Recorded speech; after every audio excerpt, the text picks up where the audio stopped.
Hello दोस्तों, आज की कहानी है एक किसान की और कहानी का नाम है अपना काम खुद करो, दूसरों पे निर्भर मत रहो। एक गांव में एक किसान रहता था और गांव के बाहर उसका एक छोटा सा खेत था। एक बार फसल बोने के बाद उसके खेत में चिड़िया ने एक घोंसला बना लिया और वो वहाँ रहने लगी। कुछ दिन बाद उसे 2 बच्चे हुए और वो वहाँ खुशी खुशी से रहने लगे।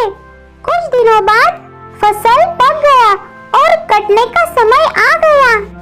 गांव के सभी किसान अपने अपने खेतों में फसलों की कटाई में लग गए। अब चिड़िया और उसके बच्चों का वह खेत छोड़कर जाना और दूसरी जगह पर जाना निश्चित था। एक दिन चिड़िया के बच्चे ने किसान को कहते सुना कि वह दूसरे दिन अपनी फसल काटने वाला है और उसने अपने रिश्तेदार को बुलाया है खेत में फसल काटने के लिए। बच्चों ने चिड़िया आई और बच्चों ने चिड़िया को बताया कि माँ हमें यहाँ से जाना होगा। अब किसान कल फसल काटेगा और हमें खाने के लिए कुछ नहीं बचेगा। उस पर चिड़िया बोली, बच्चों अभी नहीं जाना पड़ेगा क्योंकि पिछली 2 बार ऐसे ही किसान ने रिश्तेदारों को बुलाया था और वे नहीं आए थे। किसान जब खुद से फसल काटेगा तभी हमें जाकर दूसरी जगह पे जाना पड़ेगा। चिड़िया की बात सच हुई और वे रिश्तेदार लोग फसल काटने के लिए नहीं आए। किसान खेत में आया और परेशान हो गया। इन लोगों का तो हमेशा ही काई है, हाँ बोलते हैं और फसल काटने के लिए नहीं आते।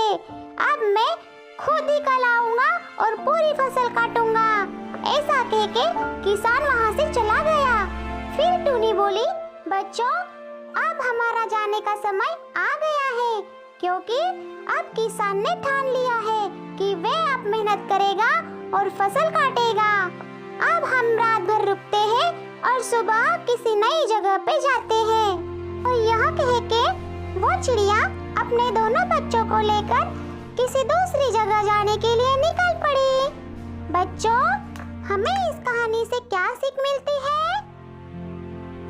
जब तक किसान दूसरों के भरोसे रहा तो उसके खेत का काम रुका रहा और जब तक किसान दूसरों के भरोसे रहा तो उसके खेती का काम रुका रहा। लेकिन जब वो दूसरों का भरोसा छोड़कर अपना काम खुद करने लगा तो चिड़िया को भी समझ आया कि अब किसान मेहनत करके वो काम करेगा ही करेगा।